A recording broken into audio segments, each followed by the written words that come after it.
What's going on, you guys? Cbasszu yet again with another video. This video would be regarding Arcane Mages. In this video I will cover Arcane talents, Arcane Azerite traits, and I will be generally speaking of how to play Arcane in Arena specifically, or PvP. So let's begin. So this is my action bar. Nothing too crazy about it. I'm gonna hide everything for now. We're just gonna open this. Oh, I guess we can't do that. Never mind. So, like I said, Arcane. Last time I made a video like this was actually in Legion, a few years ago, I guess already. That's crazy. So let's start again with our action bar. Not action bar. Sorry, our talent tree. So in the level 15 row, I kind of like to switch around. Lately, I've been using amplification. Basically, whenever you're clear casting, it fires an additional one missile launch. So it's extra damage, especially when they're lining you. It's so nice because you could just sit there and start your casting, and then they can just line you. Still hits them, right? But I've been using this a little bit as well. Arcane Familiar gives you 10% more mana, which is nice. That's definitely nice as Arcane, especially when you're just spell stealing everything. But the problem with this is, or not the problem, but another thing it does is it does a little bit of damage. But the thing is, I don't notice any damage. So it's kind of one of these things where, do you want mana or do you want extra damage? I prefer extra damage for now, but I might be testing this a little bit further on. Rule of threes. Um, I would assume this is good for PvE. Basically, every time you get a third arcane charge, the cost of your next arcane blast or arcane missiles is reduced by 100%. So basically, it makes your arcane missiles or arcane blasts free of charge.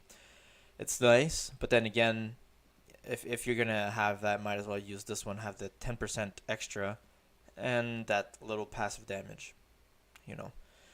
Level 30 row, I don't even screw around with anything else. I just go with Shimmer. Shimmer is just so powerful, especially with the traits that I have that I'll show you guys later. Slipstream, it would have been good if ever you could have walked while casting missiles, but it's not the case anymore. It's basically only when you're clear casting you can cast missiles while moving, and evocation can be channeled while moving, but to me it's not really worth it at all.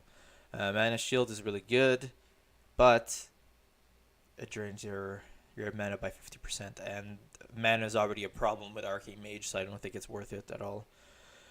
45 row, that's definitely probably the row that I change up mostly. You're gonna ask why. Mirror Image is good, but it's not really good because it breaks CCs, right? And counter slow is good because it's passive. You don't have to worry about anything else. You just do your thing, and that just flows from 4% to 20% increased damage. It's good, but you never really know whenever your damage is going to come, right? But what's really interesting is Rune of Power. I haven't been using it, not going to lie. I haven't been using it in the style of Arcane that I've been playing lately. But in PvP, it's actually not 40% increased damage or spell damage, but it's 30%. But that 30% can be used every 40 seconds and get 2 charges. Is very, very powerful. The only thing is, as Arcane Mage, you're moving so much that you would have to cast it and stay within 8 yards of that little power rune for it to work. So that's where it comes to an issue where you're moving a lot, so you're not really using it. So that's why I haven't been using it yet, but doesn't mean I'm not going to. Here, depends on what I'm playing. 60 row depends on what I'm playing against or with. If I'm going to play 2s with 2 DPS, I'm most likely going to go with Charged Up. Grants me 4 arcane charges right off the bat, so I just go all in, all damage. But then yet again, this one is just so good because it's having a second interrupt. So basically, Supernova does damage, and it knocks people in the air, which increases the damage. So it interrupts them if they're casting, and it does a little bit of damage. So I mean, it's more constant damage and constant usefulness than Charged Up. It's easy to get 4 charges, just if ever you want to get 4 charge right off the bat. But you know, each eats like whatever they want, right? But I prefer Supernova unless I do 2v2s and 2 DPS only. 75 row, Chrono Shift is just so overpowered. Arcane Barrage slows enemy by 50%. It does not stack with slow, but it still slows them by 50%. If ever you only have slow on them, it doesn't matter. You're going to get that 50% increased on yourself for 5 seconds as well. Ice Ward, Frost Nova has 2% or 2%, 2 charges. That's garbage. I mean, it DRs with everything, so it's not even good. Ring of Frost, it can be good, but as Arcane, I'd prefer having a lot of mobility instead of Ring of Frost. Ring of Frost can be good for, crowd CCing, but I'm just always moving, as I said, with Arcane, so it's hard for me to actually sit and cast that in a specific spot and get everyone, so to me it's not really worth it. The 90 row. This one, I mean, I can see it being good, maybe like whenever there's a lot of pets, but it's still not really beneficial. Touch of Maggie is actually pretty good, but the thing with that is it actually breaks CCs because it does AoE damage, so I've actually stopped using that and I've been using Nether Tempest. Now you're going to ask, why Nether Tempest? Actually does not do damage. No, it doesn't. It really doesn't. But the fact is, if you use this with the traits I'm going to be showing you guys later, it actually procs your healing, so you get Quick Thinking, which is healing. So you get, basically, Quick Thinking is you getting healed every instant cast that you have. So Arcane Barrage, Arcane Explosion, and Nether Tempest is another one. So I mean, it basically procs you a third heal for free instead of breaking CCs. And this is going to break CCs if you don't put it on people properly. So basically, if you put it on someone that's CC'd or someone that's close to someone that's sheeped, then you will break the CC. So yeah, the level 100 row overpowered is actually pretty good, combined with charged up. So if you want to do a lot of burst damage off the bat, that's really good. Other than that, I don't really use overpowered.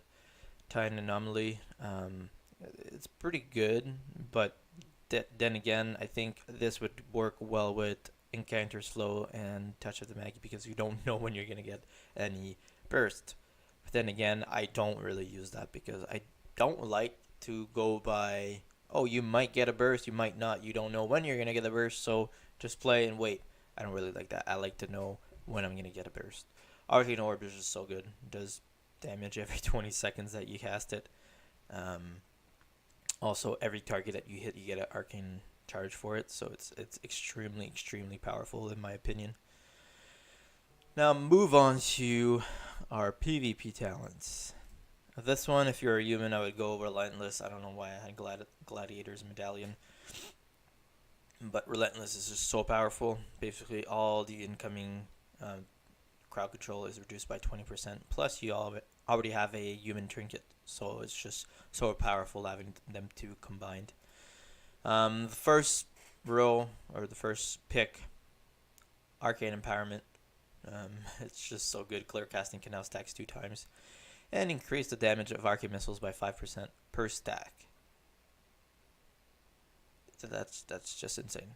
It's just so much damage. Just free, basically.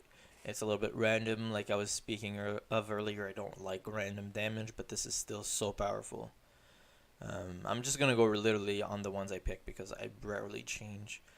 Mass Invisibility, it's just so good. Let's say someone's about to cast a clone on your healer, and it's a critical time, and basically, if you don't get that Mass Invis, which will make your group Invis, well, he's going to get cloned and someone's going to die.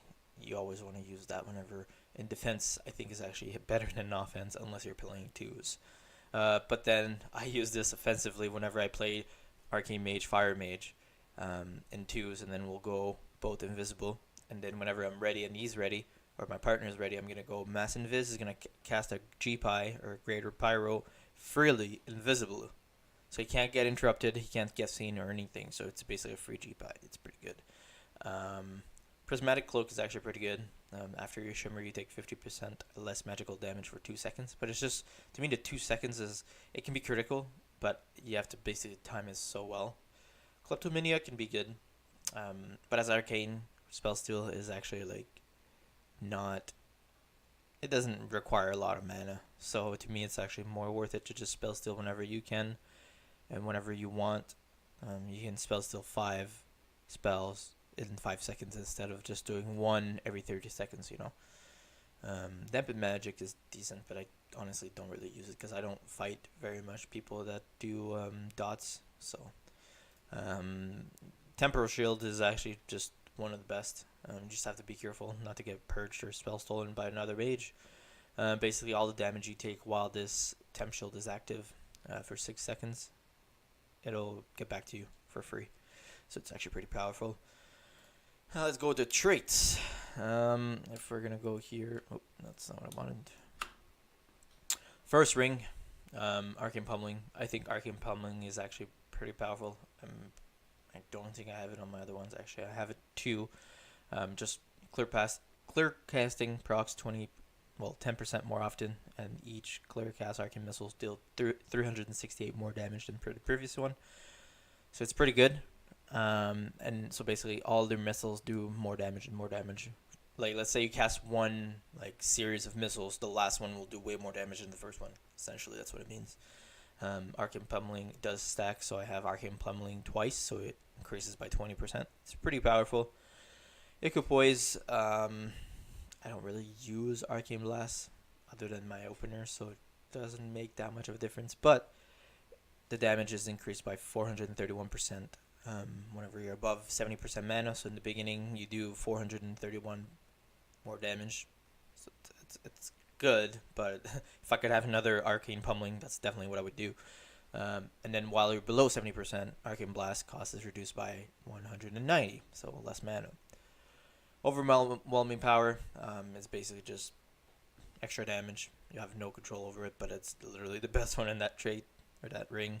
Quick Thinking, it is nerfed in PvP, but it's still pretty good. Instant cast, damaging spell, heal you for 5.2k. I think it's like 2k or something in Arena. Basically like Arcane Explosion, Arcane Barrage,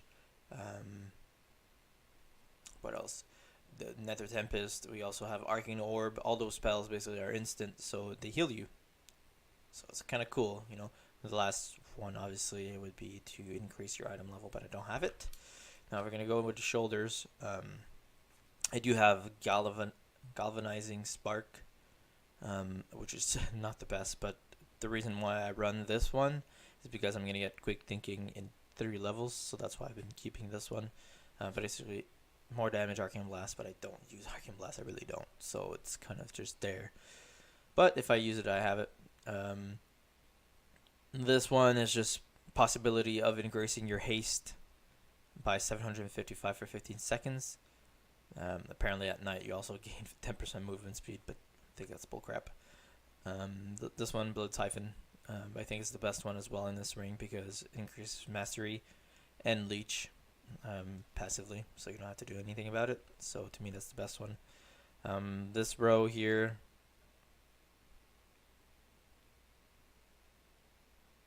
it's definitely going to be Quick Thinking. I mean, Quick Thinking is just so overpowered. The healing and amount that it does. I can 1v1 any mages that aren't Arcane Mages anytime, because I just have so many instant casts that I can just heal myself behind a pillar and blink away, you know. But then the last one again is going to be increasing the item level. Moving on to the chest piece, Arcane Pummeling again. I already explained what that is. Arcane Pressure. Arcane Barrage deals an additional 2.3k damage per arcane charges against targets below 35%. So that's like basically an execute. It's pretty powerful. I mean, Arcane Barrage you actually use pretty often now as an Arcane Mage. Gut Ripper. Once again, it's kind of part of this one here. Arcane Pressure and Gut Ripper kind of goes together. Whenever the target is below 30%, it does 2.3k damage. Well, it has a chance to. It's not always going to do it, but it's good to have that, you know. At least you know that it's most likely going to happen whenever it's below 30% health. Cauterizing Blink. Whenever I was talking to you guys earlier, how I love Shimmer because every time I Shimmer, so either blink forward or backwards, it heals me for 2.3 or 2.8k over every 1 second about for 4 seconds. So it's like 8k of just maybe even almost 10k of just passive healing basically, because you always shimmer as Arcane Mage. So it's pretty powerful. I like it. But yeah, so I know this is not like the best guide for Arcane Mages, but I really want to go through how Arcane Mages are being played right now, because I think it confuses a lot of people that they kind of tend to confuse Arcane from the previous way you used to play them in Legion, which was a lot of freaking damage, but now it's not about the damage, it's actually about controlling the game. So I'm going to show you guys a little bit how you want to play Arcane. So basically with Arcane, what you want to do, it's kind of funny, but you always want to have Arcane Barrage on your targets almost every time. This one is actually immune, so it doesn't actually work, but every time you have Arcane Barrage, you get increased 50% speed, and the target is slowed by 50%. So it's extremely powerful on top of your slow that you can put on. And then for some reason, Net the Tempest got automatically, I guess if I put this on, oh, I have this, I forgot about that. So every time I put slow on my target, I get Nether Tempest on, so it's kind of powerful, both of them together, yet again. So basically, you always want to keep a target slowed, and every time that you do this, see, I get healed every time I use Arcane Barrage, and then if I use Nether Tempest, I also get healed. Arcane Explosion, also get healed. So it's extremely powerful for just kiting people. I never use Arcane Blast unless I really want to get charges and I'm far, like I'll use it, but other than that I'm never gonna use it. What I want to try and get is always clear casting. But the way to do clear casting actually is spell stealing. See? Spell stealing. Apparently I'm not gonna get any, but basically by spell stealing you actually get clear casting, so it's extremely good. But yeah, basically playing your Arcane Mage, you always want to just keep the people slow. You control the game essentially. You interrupt, you sheep. Yes, you're gonna get interrupted in Arcane, but that's just the life of Arcane. You're never gonna fix that. Also Supernova, you want to interrupt the other targets. Counter spell steal is basically what you're always using as Arcane Mage. You're always spamming spell steal. That's basically what it is. So that basically covers. If we're gonna look at the opener, I don't really have an opener, to be honest. It's really case by case. But essentially, if I want to do a lot of damage in the burst, I would definitely like to do. I'll probably open up with a Arcane Orb to get some charges, and maybe 2 Arcane Explosion to get 4. I don't know, pop Arcane Power and Presence of Mind, two instant Arcane Blast, and I'm most likely gonna have procs, and then I'm just gonna cast Arcane Missiles to Arcane Barrage, and probably a slow to another Arcane Barrage, and see we have another Arcane Orb, and then I'm gonna go and clear cast probably, and get another clear cast, and then Arcane Orb, and then probably I'm going to Maledict the person to do some more damage. But essentially, you don't really have a per se rotation, unfortunately. But that's what I like about Arcane. It's actually right now it's so unpredictable. You just do whatever you feel like you want to do, right? And you control the game. You have fun. It's just so fun how you could just slow everyone, and you could just be basically having your super speed boots, and you just walk around everything. No one ever kills me. They don't try to go me ever because they can't catch me. I think it's quite powerful. But I think this covers our guide for today. If you have any questions, feel free to comment below. I'd be more than happy to help any of you guys with any questions you may have. You might actually ask why I don't play Fire or Frost. I actually tried it yesterday, but it's just not my game style. I've always liked Arcane better. I think it's just so much more fun for me to have actually just one school of everything. Why only one school? Why do I like it? Because you really have to play smart. You have to really fake. You have to, I don't know. To me, it's just so much more fun. So on that, I'm gonna thank all of you for watching. If you liked the video, please make sure to leave it a thumbs up. If you don't like it, dislike it. Comment below. Let me know what you think. Don't forget to follow me on Twitter, on Twitch, on Instagram. All the links are going to be in the description below. So other than that, guys, thank you for watching and have a wonderful day. Peace.